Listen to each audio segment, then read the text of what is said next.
The last 10 or so years has clearly seen an explosion of innovation and technology in our industry at all levels of the industry. I mean, just take banking, for example. I mean, banking is no longer a brick and mortar business. The banks and institutions invest heavily in technology that let people now, do their banking 24/7 mobilely. I mean, no one goes in to make a deposit with a teller anymore. But I remember when I was a kid, it was cool when they had the drive-thru windows, the tubes that you can put your check in and send it in and do it from your car. I mean, that was unbelievable. I mean, and that's all history. And we have companies like Square developing technology for mobile credit card transaction payments, companies like Bump that where people are able to transfer money from one bank account to another just by clicking their iPhones together. And in the electronic exchange world, it wasn't that long ago that we had over 100-year stretch where the paradigm was pit trading, right? And there was some technology involved, but for the most part, it was humans, doing the matching. And now, over the last 10 years or so, we've seen an explosive move towards, electronic trading. Exchanges now are technology companies developing very sophisticated matching engines, and along with it, implementing and developing very sophisticated high-speed communication that delivers mass amounts of real-time data to mass amounts of people, really cutting-edge stuff. This move towards innovation goes all the way to the level of the individual traders. Again, for over 100 years, trading went on in the auction pit format. And how did traders get advantage? I'm simplifying it, but a lot of it had to do with their size, their relationships with people, how aggressive they were. And there were some levels of innovation that patents have nothing to do with. A guy at our office brought out his old elevator shoes there was a race to be taller where people wore elevator shoes to get an advantage. Now we're talking about traders working with and developing GUIs, automated tools, black boxes, having to deal with the most cutting-edge, sophisticated communication issues out there. And you look at the profile of employees at, whether it be a prop shop, hedge funds, banks, we're talking now about computer scientist degrees, computer engineers, mathematicians, a new degree that didn't exist when I was in college, financial engineering, from business schools. So what is patents? Where do patents come into play? Now, patents are not a perfect indicator, but I think they're a pretty good objective, rough indicator of the level of innovation in an industry. If someone has an invention, a technical invention that's new and not obvious from what was done before, they can protect that with a patent. And so people, when they're innovating, different industries tend to file patents to try to protect that. So in the financial industry, the patent office is broken up into art units and classes. They have all sorts of classes, but most of the patents that relate to the financial business are in what's called Class 705 in the patent office. And if you take a look at this chart, financial patents have been around forever. It's not like they're new, but in the mid-2000 timeframe, you see an exponential increase in it, in the filings of those patents, or in the issuances of such patents. And where are those patents coming from? Well, they're coming from players in our industry, like my company, banks, JP Morgan, some of them are on the list here, American Express, Bank of America, Goldman Sachs. And they're also coming from people outside our industry, technology companies like IBM, Google, Microsoft, Sony. So they're coming from everywhere.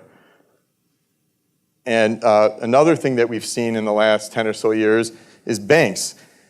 Traditionally banks there was a few, but didn't spend much on R&D or technology. They viewed themselves, I think, more as a customer of technology. But now you see, in the last 10 years, here's an example of 8 of the largest banks who are filing quite a few patents. And so in reality, it's kind of a misnomer when people say a bank or a technology company. To a large standpoint, banks are now becoming technology companies. Everyone in our industry is becoming a technology company. And I think the filing rates of patents are reflecting that.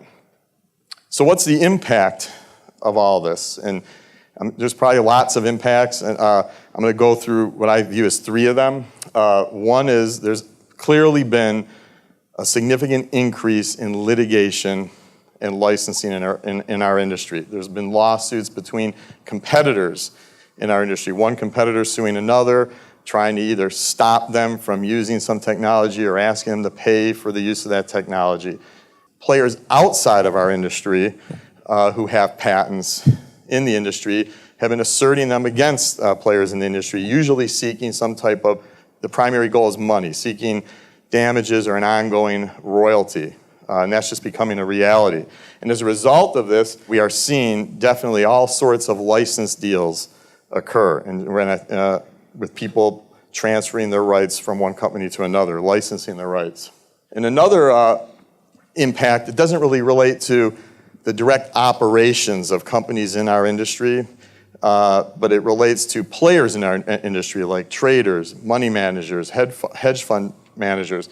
Patents are becoming a significant portion of the value of companies.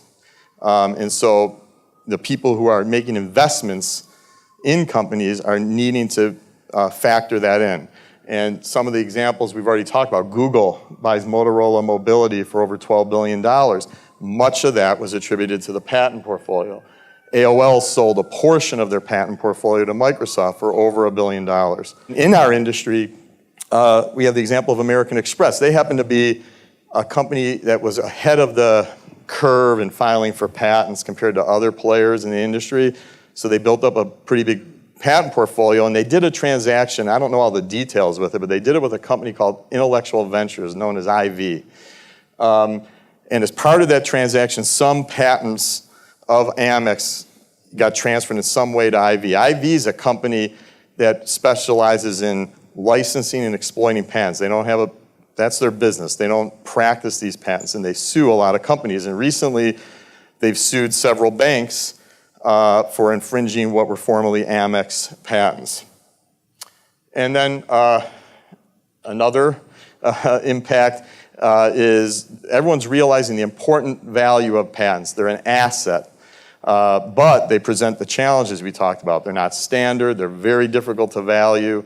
Litigation is incredibly costly and unpredictable, but despite those challenges, companies like IPXI and others are trying to come up with ways to make the market work, to create a market or make the market for patents and licensing work more efficiently. There's a company called RPX that acts like as a broker trying to en masse settle patent disputes for their member companies. There's a company here in town, Ocean Tomo, that's held for the last few years annual auctions where they're putting patents up for auction. So there's a lot of effort by financial engineers and smart people trying to basically innovate in this area to try to make a marketplace. And I think as this goes forward, I would imagine if anyone, maybe IPXI has the answer, if they figure out a solution to this, they're probably going to file patents on it, and they're going to make a lot of money. But that's definitely an impact of what's been going on. So I have some just predictions. They're probably pretty obvious, but I think we're going to see the explosion of innovation and technology in our industry is just going to continue. And along with that, we're going to see lots and lots of more patents issue in our industry.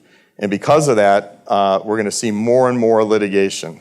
And what you're going to see is you're going to see some, and there's not going to be a lot of this, I don't think, but you're going to see some very high stakes bet the company litigation between competitors. That's incredibly hard fought and controversial. You'll see that every so often. But what you're going to see even more of, which a lot of other industries are seeing, is suits from patent holders who are just seeking to monetize those patents. Their goal is not necessarily worrying about competitive concerns. They want to make money off their patents. And you'll see that many of those disputes get resolved in what I would call nuisance settlements, which in a patent case is a high number because it's less than the cost of litigation, but patent litigation is multi-million-dollar proposition. So I think you're going to see a lot of that, and it's going to become a reality for a lot of companies. And so another thing you're going to see is many more licensing deals, companies transferring rights from one to another, maybe competitors seeking peace through cross-license deals or licensing patents to resolve a potential legal dispute. And I also think we're going to see more of these high-priced acquisitions that in our industry, we've seen a lot of it outside our industry, where some companies in our industry are going to acquire a patent portfolio for some reason to build up their defenses maybe. Or companies like IV, who are actively doing this, trying to build up and acquire a portfolio for the purpose of targeting players in our industry to generate money and transfer, in their minds, transfer technology to those companies.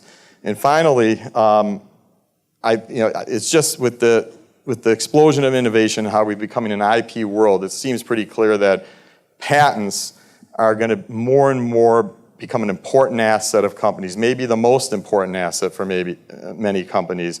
So it's going to be very important for investors and the players in our industry to be savvy, be able to evaluate patents, be able to value them, and be savvy about how to assess those things.